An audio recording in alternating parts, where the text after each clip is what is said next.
Chapter 1. Alien Alert. My name's Karen Nielsen and I'm 15 years old. I'm tall and I have short red hair and green eyes. I live in Seattle, Washington. It's a wonderful green city and I love it. I live with my parents and my dog Tex in a yellow house with a lovely garden. Tex is a big brown dog and he's 3 years old. I have a lot of fun playing with him.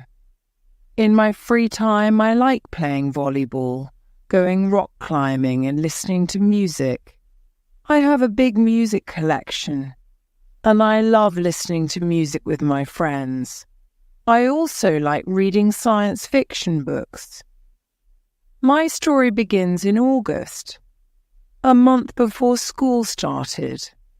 My parents and I were having breakfast in the kitchen, and we were watching the local news on the television. Suddenly the newsreader said, "Alien alert." Early this morning there was a report of an unidentified flying object near the Cascade Mountains east of Seattle. 2 tourists saw a UFO in the sky above them. They said it was grey and round. They also said it didn't make any noise.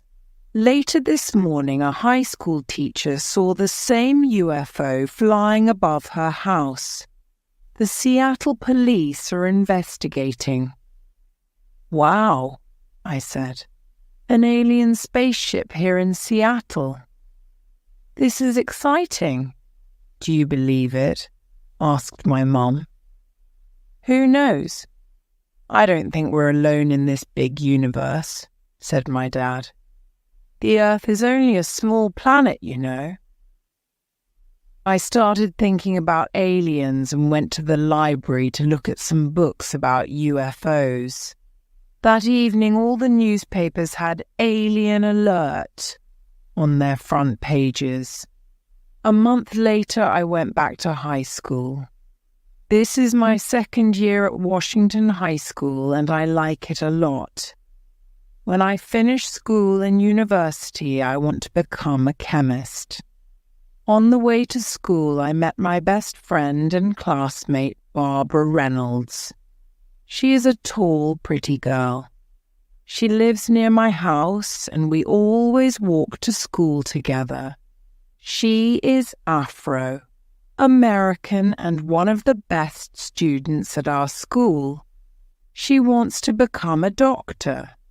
Basketball is her sport, and she plays on the girls' basketball team.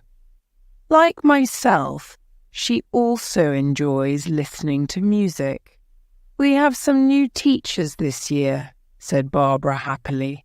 "I hope they're all men and cute." "Me too. We need something new and interesting in our lives," I said, laughing. "Barbara and I like talking about boys and clothes. It is fun." "Did you buy any new clothes for school?" she asked. "I bought these new jeans and this black belt," I said. "The jeans look great with the pink t-shirt," she told me. "I bought this new blue jacket and white trainers for the fall." "Did you hear about the news about that UFO near the Cascade Mountains last month?" I then asked. "I was in California visiting my grandmother, so I didn't hear much, but I read about it online," said Barbara. "People see at least one every month in the United States, but no one has ever seen an alien." "Do you think they really exist?" I asked. "I don't think we're alone in the universe," she said. "But it's a mystery." I agree. We got to school at 8:30 and went to our first class, science. There was a man of about 30 in the classroom. "Hello, I'm Mr. Kent, your new science teacher," he said. Barbara and I looked at him. He was tall and quite slim. He had blonde hair and brown eyes. He was well dressed and had a friendly face. "We're lucky," whispered Barbara. "He's really cute." "You're right," I whispered, laughing. "What's your name?" he asked, smiling at me. "Hi, I'm Karen Nielsen," I answered. Then he looked at Barbara and asked, "And who are you?" "My name's Barbara Reynolds." At that moment, an airplane passed over our school and made a lot of noise. Everyone in class looked out of the window, but the sun was very bright in front of us and it hurt our eyes. We turned away from the window, but Mr. Kent didn't. He looked directly at the airplane and at the sun. How strange, I thought, the sun doesn't hurt his eyes. When the science lesson was over, we went to the English lesson. The new teacher was a very thin man with black hair and green eyes. He had a small nose and a pale face. "What a strange teacher," I whispered to Barbara. "Very strange," she whispered. The new teacher didn't smile and spoke slowly and coldly to the class. "My name is Mr. Wilkinson, and I'm your new English teacher. I don't want any talking in class. This year we're going to study William Shakespeare and other great writers." "Ugh, how boring," said two boys who were sitting at the back of the class. "Stop that now," said Mr. Wilkinson. "Now open your literature books at page 5. His voice was strange. He sounded like a robot. Barbara touched my arm and whispered, "He's terrible. How are we going to survive this class?" I looked at her and whispered back, "I have absolutely no idea." Chapter 2. A Strange New Teacher. Everyone at school had lunch at 12:30 in the cafeteria. I always had lunch with Barbara and Walter Andrews, a 16-year-old boy. He was tall and had dark brown hair and dark eyes, and I liked him. He was a quiet boy and didn't have many friends. His favourite subjects were math and science, and he liked computers a lot. His parents were divorced and he lived with his father and his cat, Tootsie. He was often lonely because he never saw his mother and his father was always at work. He loved Tootsie and spent a lot of time with her. "What do you think of our new teachers?" I asked Barbara and Walter. "Well, I think Mr. Kent is really cute. He's friendly too," said Barbara. "But did you see the way he looked at the airplane? The sun didn't hurt his eyes," said Walter. "Did you hear Mr. Wilkinson's voice?" I asked. "He talks like a robot. His voice is so cold." "And he's unfriendly," said Barbara. "Hey, look over there. Look at what he's drinking," whispered Walter.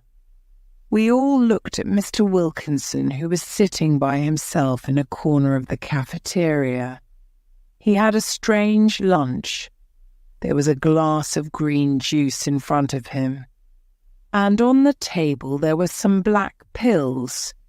He put 2 of them into the glass, and the green juice started to make bubbles.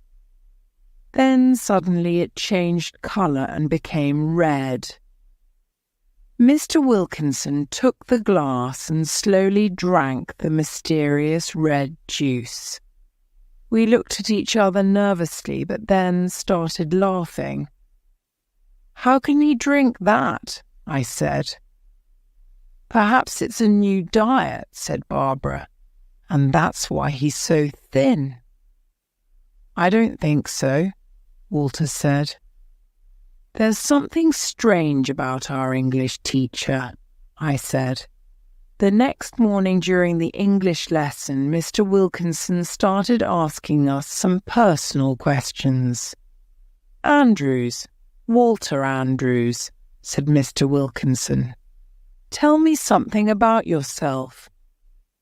Walter was surprised because teachers didn't usually ask personal questions. "Well, I like computers and my hobby is astronomy," he said. "I have a small telescope and I like looking at the stars. I have a pet called Tootsie. She's a black and white cat."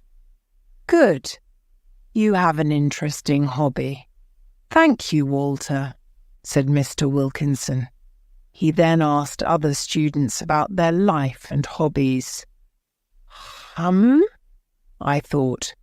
Perhaps he wants to know more about us. How strange. Then I looked at him carefully and I noticed something. His eyes were not green anymore. They were a different colour today. I suddenly had an idea. I put up my hand and asked, "May I go to the bathroom, please?" "Yes, of course," Mr. Wilkinson answered. As I walked towards the door, I looked at his eyes again. I was right. They were blue. They looked like the sea. I was surprised and a little scared. That afternoon, I decided to go to Walter's house. He was sitting in front of his computer. He was very interested in aliens and life on other planets. There were posters of the solar system and the constellations on the wall of his room. "Did you hear about the alien alert last month?" I asked. "Yeah, in the Cascade Mountains right near Seattle," said Walter. "The news was exciting, but the police and the newspapers never tell us the truth. I'm sure there are UFOs and aliens in the universe." "What are you looking at now?" I asked. "I'm on the internet, on the International Space Club site," he said excitedly. "Listen to this, Karen. Something very important is happening. A comet is passing through the Virgo constellation. When a comet and a constellation meet, aliens can travel to our planet. Everything is right for intergalactic voyages." "What are intergalactic voyages?" I asked. "They're when you can travel from one galaxy to another," Walter said. "They can take place only at special times, for example, when a constellation and a comet meet. Some people say aliens come to Earth to attack us, but I think they want to study us." "Wow, you know everything about space," I said. "I love space," said Walter, smiling. "I want to become an astronaut. I want to go to another galaxy and perhaps meet aliens." "Wow, that's interesting and dangerous," I said and started thinking. Suddenly I had an idea. "Perhaps Mr. Wilkinson is an alien," I said slowly. "What?" he cried, looking at me. "Oh, Karen, you read too many science fiction books. He's not an alien." "Well, his voice doesn't sound human, his eyes change colour, and he has a very strange lunch," I said. "What do you mean his eyes change colour?" he asked, surprised. "Didn't you notice?" I said. "Yesterday they were green and today they were blue." "Are you sure?" he asked. "Of course I'm sure," I said excitedly. "Listen, Walter, there was a UFO sighting last month and Mr. Wilkinson is a new teacher at Washington High. No one knows where he comes from. Perhaps he arrived on that UFO." Walter looked at me with his big dark eyes and said, "Well, it's possible. He has got a very strange face and his voice is really cold. Perhaps he is an alien. And that's why he asked us those personal questions.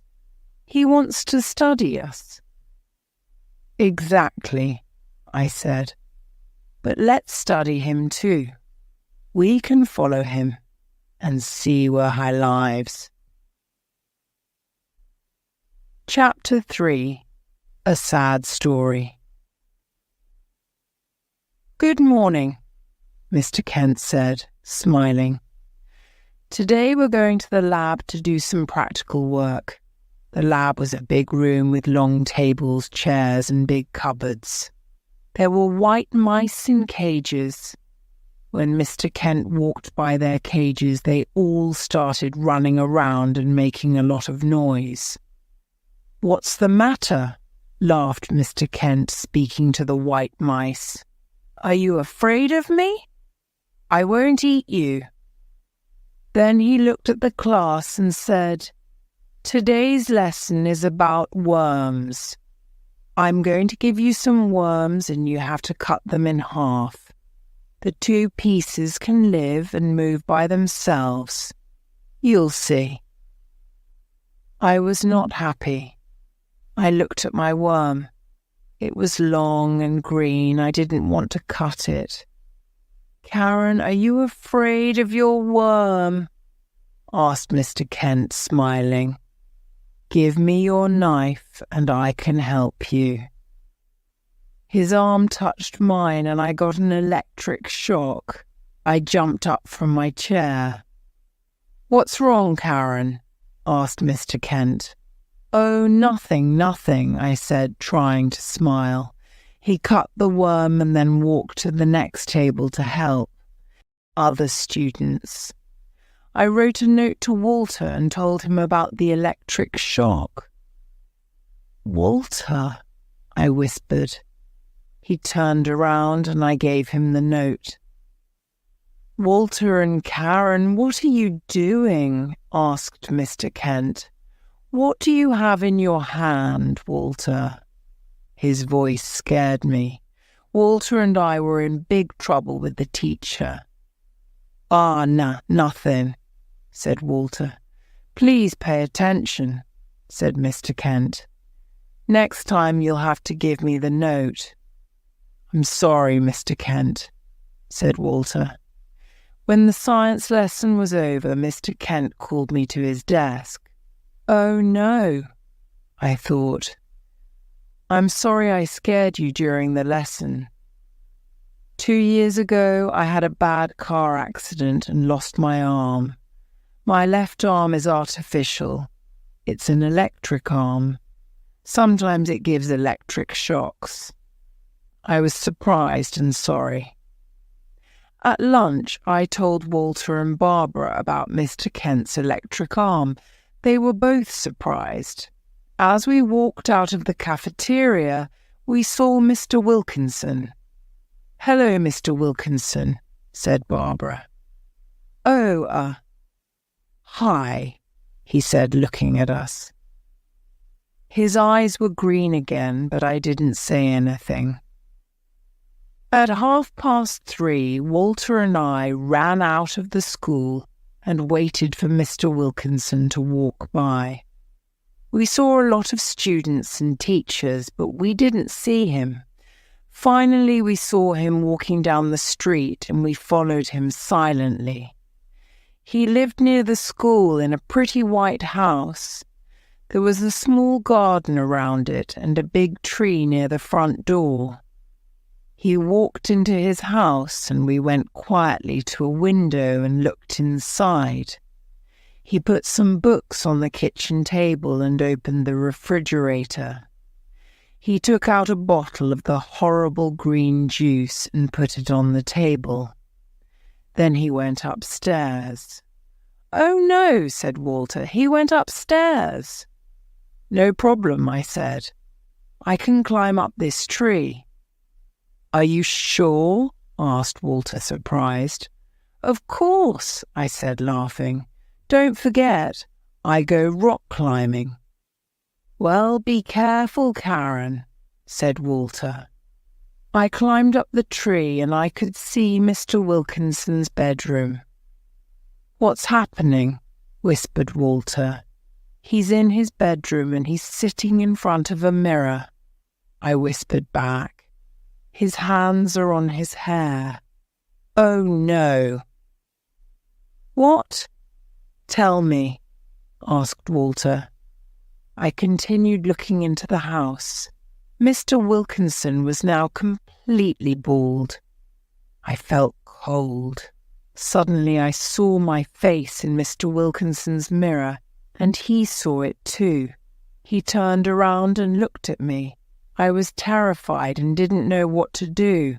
I could not run away because I was at the top of a big tree. But Mr. Wilkinson didn't look angry. He looked sad. He walked over and opened the window. "Karen, what are you doing up this tree?" he asked. Please climb down," he said. "I want to talk to you." I climbed down the tree and Walter was waiting for me. He looked very worried. "Come on, Karen, let's run away," he said. "No, Walter, we can't," I said. "Mr. Wilkinson wants to talk to us." Mr. Wilkinson came out of his house and stood in the garden. "You students think I'm strange," he said quietly. "I can understand why." Walter and I were terrified. Let me tell you my story. Last year my doctor told me I was very ill. I had cancer. "Oh, how terrible. I'm really sorry," I said. Yes, it was terrible. I had an operation and then chemotherapy. After the operation, I lost my voice, so now I speak with a type of artificial voice. That's why my voice sounds strange. I lost all my hair from the chemotherapy, so now I wear a wig. "We didn't know," said Walter, Mr. Wilkinson. "We're very sorry about our terrible behavior," said Walter. "Yes, please forgive us," I said. "Oh, don't worry.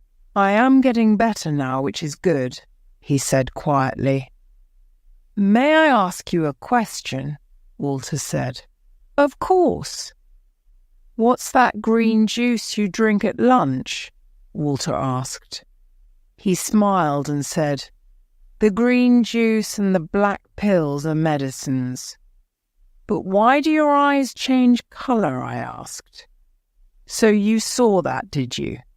"You kids see everything," said Mr. Wilkinson. I wanted to do something different, so I bought a pair of coloured contact lenses. I thought a new look could make me feel better. "Did the contact lenses make you feel better?" I asked. Mr. Wilkinson looked at me and smiled. "A little.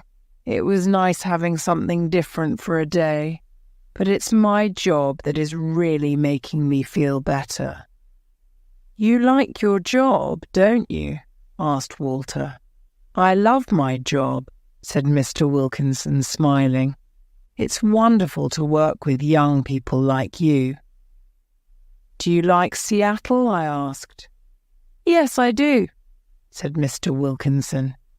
"It's a beautiful city with lots of parks and fun things to do. And I'm starting to make a few friends." "Good," I said, smiling. "Welcome to the Emerald City." We all laughed. Chapter 4. Who's in the computer room? After leaving Mr. Wilkinson's house, Walter and I talked about our visit. Both of us felt very sorry about our behaviour. "I think we learned a big lesson today," said Walter. "Some people seem strange because they have problems. Big problems. But they're people just like you and me, and they need our help and friendship. I agree with you, Walter, I said. But we learned 2 important lessons today. Thanks to Mr. Wilkinson, we must help and understand others. And it's not nice to invade someone's privacy. I thought about Mr. Kent and his artificial arm. He was another person with a big problem. Well, the mystery is solved, I said. Mr. Wilkinson isn't an alien. He's a very nice teacher. We walked in silence for a few minutes. We were both thinking about Mr. Wilkinson. Hey, do you want to get an ice cream now? I finally asked Walter. Good idea, Walter said. Let's invite Barbara. Yeah, let's, I said. It's almost 5 o'clock and basketball practice is over. I'll send her a text message. 30 minutes later, we met Barbara and we sat down by the sea and ate our 3 large ice creams. So what's happening? Asked Barbara. We have a lot of news for you, I said. Really? Well, don't make me wait. Tell me immediately, said Barbara, laughing. We told her everything. The news about the comet, and the intergalactic voyages, and how we had the idea that Mr. Wilkinson was an alien. We told her about what happened when we followed Mr. Wilkinson home and the teacher's sad story. Barbara listened carefully and she was very surprised. The poor man, she said sadly. What a terrible problem. And he's alone here in Seattle, isn't he? Karen, let's make him a delicious chocolate cake next weekend. My mom can help us. It'll be a welcome present. Yes, let's do it on Sunday afternoon. Then we can take it to school on Monday, I said. He'll love it. Well, girls, I'm not a good cook, but the chocolate cake sounds great, said Walter. Now tell me more about intergalactic voyages, said Barbara. Yes, please do, I said. Perhaps aliens will come to visit Earth. Walter told us a lot of interesting things about UFOs and aliens. I suddenly noticed that it was getting dark. I tried to look at my watch, but it wasn't on my arm. Oh no, I said. Where's my watch? Then I remembered. I took it off in the gym at lunchtime. I'm sure I left it there near the showers after volleyball. I must go and get it now. Don't worry, Karen. The janitor will find it and put it in a safe place. You can get it in the morning, said Barbara. But that watch is really important to me. It was a present from my grandparents, I said. But the school's closed at this time, said Walter. No, it's not closed today because Mrs. Wong is preparing some math tests for her classes, I said. How do you know that? Asked Walter. I heard her talking to Miss Cruz this morning, I said. You know everything, said Barbara, smiling. Okay then, we'll see you tomorrow morning. Walter also smiled and said, Good luck. I ran to Washington High and the main door was open. I went in and started going to the gym, but something stopped me. I had a strange feeling, but I didn't know what it was. Something was pushing me upstairs. I was afraid because the school was dark and silent. I started going up the stairs to the first floor. Where am I going? The gym is downstairs. Why am I going upstairs? I asked myself. My heart was beating faster and faster. Something was waiting for me at the top of the stairs. I knew it. But what was it? I wanted to run home, but I could not do it. I had to find out. When I got up to the 3rd floor, I saw a light on in the computer room. I went quietly to the door. Someone was working in front of a computer. It was Mr. Kent. He was writing a long line of numbers and letters. Suddenly I saw the face of an alien on his computer screen. The alien had a green head and big red eyes. It didn't have a nose or any hair. Its mouth and ears were very small. Then Mr. Kent put both of his hands on his head. He closed his eyes and started pulling his hair. He was taking his hair and his face off. Suddenly Mr. Kent had a green face like the alien on the screen. He was an alien. I was terrified, but I could not run away. He started talking to the alien on the screen. "Clyreg is calling home. Clyreg here," he said. "All tank Pilex. Clyreg. This is your leader speaking. How are things going?" said the alien on the screen with a strange voice. "Everything is fine, Gortz, but I'm tired of this mask. Life as a human is difficult," he said. "Your work on Earth is very important," said the alien.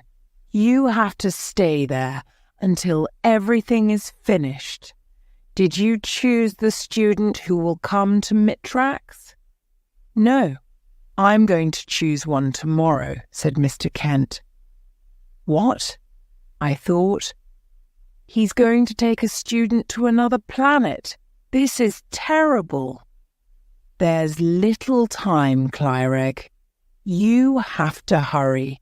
Remember, we'll meet you and the student at the old airfield behind the school on Friday night at 9:30 p.m. Don't be late. When the comet leaves the Virgo constellation at midnight, the intergalactic doors close. And then we can't return to Mitrax for another 600 years. "I know, Gortz. I won't be late," said Mr. Kent. "Good, but how will you get the student? You can't touch him or her because you're electric." "I have a plan," said Mr. Kent. "On Friday evening, there's a PTA meeting at school. There will be a lot of people here, teachers, parents, and students. During the meeting, I'll ask a student to come with me to the science lab. Then I'll spray him with my special X5 spray. With the X5 spray, humans can't think anymore. They forget who they are. They can only obey. The student will follow me to the old airfield. Everything on Mitrax is ready for the human," said the alien. "We want to study him." "Good. All tank Pilex. Gortz," said Mr. Kent to the alien. Then he wrote a long line of numbers and letters on the computer screen, and it turned black. I went quickly and quietly down the stairs and ran out of the building. I started running down the street and across the park. I could not stop thinking about the green head and the big red eyes of the alien. And I could not believe that Mr. Kent was an alien and he was planning something terrible. What could I do to stop him? I had to talk to Walter and Barbara. I felt cold and my heart was beating fast. I wanted to get home as fast as possible. Chapter 5. The Plan. When I arrived at school the next day, I went to the gym to look for my watch. I could not find it near the showers, so I went to ask the janitor. "Hello, Mr. Phillips," I said. "Did you find a watch near the showers yesterday?" "Yes, I did," said Mr. Phillips. "Here it is." He took my watch out of a box on his desk and smiled. "Oh, that's great. Thanks a lot," I said happily and ran to class. At lunch, Barbara, Walter and I sat together in the cafeteria. I had a lot of things to tell them. "Well, guys, guess who's an alien?" I said. "Oh, no," said Walter, "not another alien. First, it was Mr. Wilkinson." "Is this a joke?" asked Barbara. "No, listen to me, please," I whispered excitedly. "Mr. Kent is an alien." "What?" cried Walter. "No, he's not," cried Barbara, who thought I was joking. "Shh! Be quiet," I said. Some of the other students turned around and looked at us. Let me tell you what happened last night. I told them everything about last night. My friends were shocked, but they believed me. They stopped eating their lunches. "Do you remember the alien alert in August?" asked Walter. "All the newspapers were talking about it." "Yeah," said Barbara. "Some people saw a UFO near the Cascade Mountains." "Then Mr. Kent is one of the aliens from the UFO," said Walter. "Do you remember how he looked at the sun the first day of school? And how the mice in the cages were afraid of him?" "Wow." "Aliens scare me," said Barbara. "A teacher who's an alien at our school." "I don't think aliens are bad," said Walter. "They're just different." "Now listen," I said. "Other aliens are coming to the old airfield Friday night in their spaceship. They want to take Mr. Kent and a student to their planet, Mitrax. They want to study humans." "A student," cried Barbara. "That's one of us." "We have to stop him," said Walter. "Are the aliens coming this Friday?" asked Barbara. "Yes, on the day of the PTA meeting," I said. "And today is Thursday. We only have one day to do something." "I have an idea," said Walter. "What is it?" Barbara and I asked. "We have to find the special X5 spray and take it away from Mr. Kent," Walter said. "Without it, he can't take the student." "Great idea," said Barbara. "The spray is probably in the science lab or in his house. This afternoon when he goes home, we can look for the spray in the science lab," said Walter. "But all the sprays and bottles are in locked cupboards and we don't have the key." "Maybe my brother Matt can help us," said Barbara. "He's a policeman and he has a special key that opens all doors." "Can we use it?" asked Walter. "Well, I can't tell him our story because he'll never believe it," said Barbara. "But sometimes he goes to work and leaves the special key in his room. I'll look for it and take it. Then I'll put it back." "Be careful, Barbara," I said. "We don't want trouble with the police." We started laughing. It was time to go back to our afternoon classes, math and American history. I was happy when school ended at 3:30. Barbara and I went to her house and Walter stayed at the school library. When we got to Barbara's house, no one was home. We went to Matt's room and looked for the special key. "I hope Matt didn't take the key with him," said Barbara. She opened all the drawers and cupboards in his room and looked for it. "Here it is," she cried happily. It was at the back of his desk drawer. Oh, great! Now let's go back to school, I said. We went back to school quickly and called Walter, who was still studying in the library. It was almost 5 o'clock and there was no one in school. We went upstairs to the science lab. The door of the lab was open and someone was inside. Oh no, it's Mr. Phillips, the janitor, Walter whispered. Let's hide in the bathroom, said Barbara. We hid in the bathroom for a few minutes. Then we heard Mr. Phillips go downstairs. Okay, now we can go to the lab, said Walter. We went inside the lab and looked around. There was a big sign on each cupboard that said, Danger, toxic chemicals inside.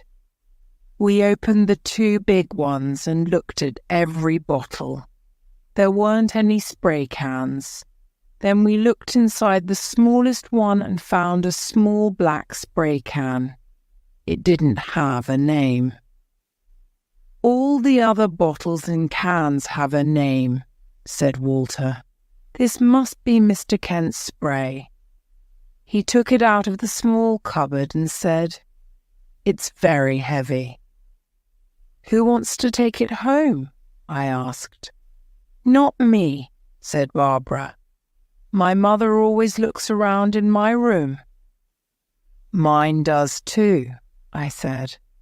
Oh, I'll take it home, said Walter. A spray can from another planet. I can study it. Don't spray yourself with it, Barbara said, laughing. Walter, Barbara and I went home because we had a lot of homework to do. After dinner, the phone rang and I answered it. Hi, Karen, said Walter. Can you come to my house? I have to talk to you. It's 8 o'clock and I'm doing my homework, I said. Karen, please, this is important, Walter said. Are you all right, Walter? I asked. You sound strange. Please come, Karen, it's important.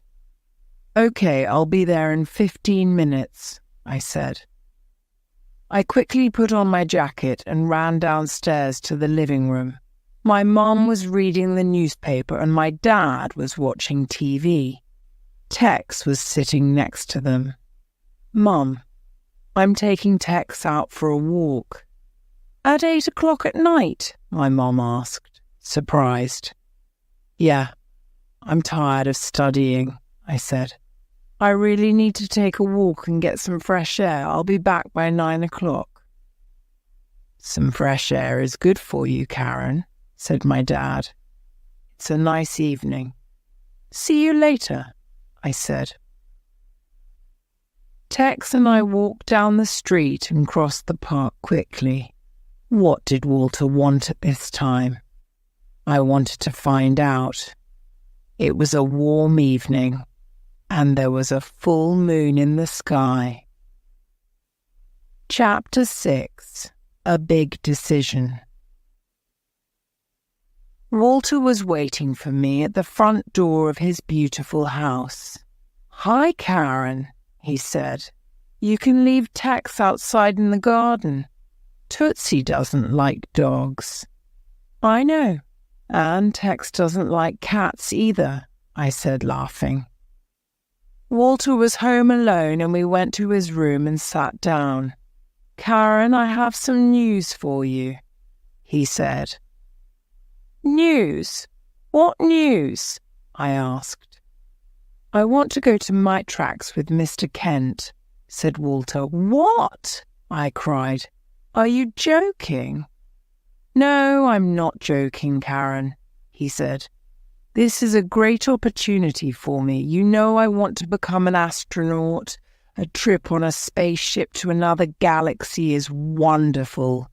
I can see Mitrax and the aliens who live there.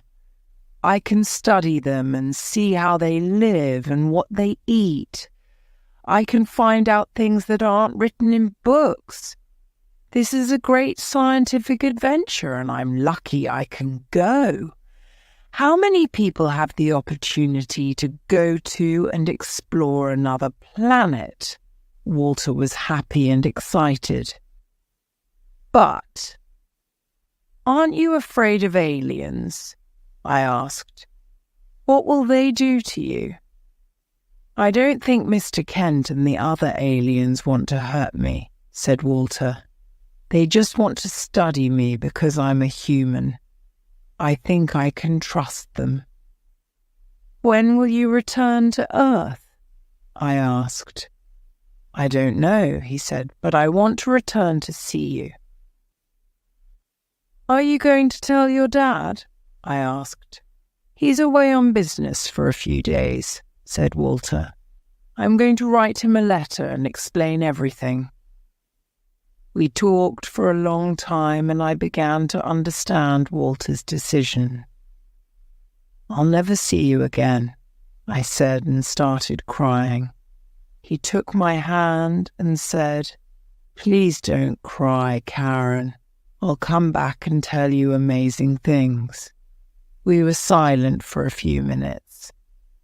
Please don't tell anyone except Barbara about my decision, said Walter. I won't, it's our secret, I said. Here, take my school ring. When you look at it, think of me, he said, giving it to me. I'll always think of you, I said quietly. I put his ring on my finger. Listen, Karen, said Walter. We have to make a plan for tomorrow evening. When Mr. Kent takes the student to the science lab, he won't find his spray. So the student will run away and he will return to his spaceship with no one.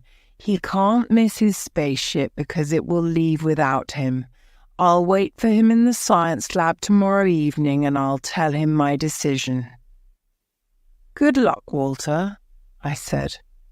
Walter looked at Tootsie and said, Can you look after Tootsie when I go away? Well, there's Tex, but I can look after your cat, I said. I've got a big garden. Thanks a lot, Karen, said Walter. When I got home, it was late, and I immediately went upstairs to bed, but I couldn't sleep. On Friday morning, I met Barbara, and we walked to school together. I told her about Walter's decision. She stopped in the middle of the street and almost started crying. Then she saw his school ring on my finger. She smiled and said, He likes you a lot. At the end of the school day, Walter, Barbara, and I went for an ice cream. We sat around a small round table and ate our ice cream quietly. This is the last time we can have ice cream together, said Barbara sadly. The PTA meeting started at 7 o'clock. First, the parents visited our classrooms and talked to some of our teachers. At 8 o'clock, there was a big meeting in the gym with the principal. She was explaining about all the plans for the school over the next year. At about 8:15, Mr. Kent got up from his chair and went to see Barbara's family.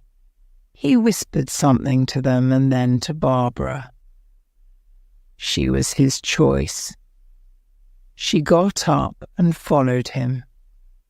She wasn't worried because she knew Walter was waiting in the science lab. They left the gym and went upstairs. I decided to follow them. Karen, where are you going? Whispered my dad. Oh, I'm just going to the science lab for a minute. Chapter 7. The Old Airfield. When I got to the science lab, I slowly opened the door and looked inside. Barbara was standing near the table. Mr. Kent took out his key and opened the small cupboard, but he could not find his X5 spray. "Oh no," he said angrily. "Where is it?" I heard Walter say. "What are you looking for, Mr. Kent?" "Walter, what are you doing here?" asked Mr. Kent, surprised. "Are you looking for your X5 spray, Clyreg?" asked Walter calmly. How do you know my name and about the spray?" asked Mr. Kent nervously. "We know everything about you," said Barbara. "Yes, we know who you are and why you're here," I said.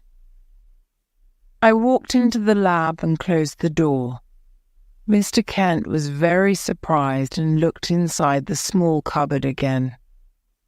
"We know about your plan, and I want to go to Mitrax with you," said Walter, looking at Mr. Kent in the eyes. "Leave Barbara here and take me with you.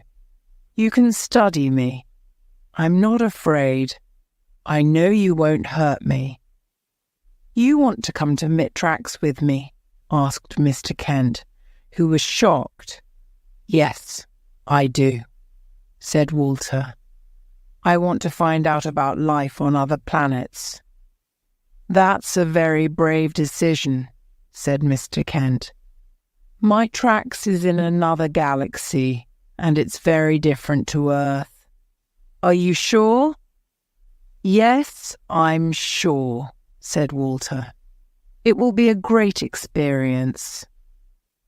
"Mr. Kent, can I ask you what Mitrax is like?" I asked. I wanted to know something about where Walter was going. "Yes, Karen, you can," he answered. "Mitrax is a small planet, about half the size of Earth. There are no buildings and we all live in spaceships. Our technology is much more advanced. Walter will have a lot of fun discovering all the new things." It sounded interesting. I looked at my watch and said sadly, "It's almost 9 o'clock. You're going to miss your spaceship. Goodbye, Walter, and good luck." "One day I'll come back," said Walter, looking at me. Mr. Kent walked towards the door and Walter followed him. "Yes, goodbye and good luck, Walter," said Barbara. Mr. Kent looked at us and smiled. I thought about the green face and the red eyes under the mask. I could not believe what was happening. "You humans are interesting," said Mr. Kent. "Walter, let's go. We have to get to the airfield before 9:30. Then they ran down the stairs and left the school. I looked at Barbara and said, "Let's follow them. We can see the spaceship and perhaps a few aliens." "Yeah, let's go," said Barbara. There was no one at the old airfield. The spaceship was there, but the lights were off. It was grey and round. Mr. Kent and Walter were standing in front of it. Suddenly the lights came on and a door opened. A tall alien came to the door. He said something to Mr. Kent in a strange language, and then another strange voice said, "The spaceship is leaving in 1 minute." Walter turned around and said, "Goodbye, Karen. Goodbye, Barbara." "Have fun on Mitrax," I said, laughing and crying at the same time. Walter and Mr. Kent went inside the spaceship and the door closed suddenly. The spaceship lights turned on and it immediately went up into the night sky silently. Barbara and I watched it until it disappeared. Then we went back to the meeting at school. Barbara went to sit with her parents and I went to sit with mine. "Is everything all right, Karen?" my mum asked. "Of course," I said. "This is a very interesting meeting," said my dad. "When it's over, we're invited to coffee and cake in the cafeteria." "Oh, okay," I said, but I wasn't interested.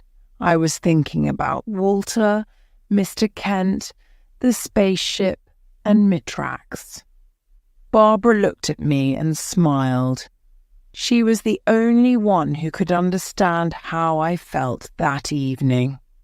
6 months later, the day after the PTA meeting, Barbara and I told everyone the truth about Mr. Kent and Walter. The news was on the front pages of every American and foreign newspaper. There were hundreds of articles about the UFO, Mr. Kent, Walter, and Mitrax. Journalists came to our school and interviewed us. They took pictures of us and the old airfield. TV stations from all over the world also came to film Washington High School. The news was on television for weeks. Then things slowly started to get back to normal. At school, we now have a new science teacher. Her name is Miss Lundberg, and I don't think she's an alien. But who knows? Mr. Wilkinson is feeling better, and he often smiles and laughs. He's starting to eat a big lunch in the cafeteria, like everyone else. We all like his English class because he is an excellent teacher. He'll be our English teacher next year too. Tootsie now lives with us and she's happy. She and Tex fought a lot in the beginning, but now they're friends and they play together. Barbara and I often talk about Walter, Mr. Kent, the spaceship, and our great adventure. Some evenings I sit in the garden, look at Walter's ring and look up at the sky. I think of him on Mitrax. Good night, Walter, wherever you are. I hope to see you soon.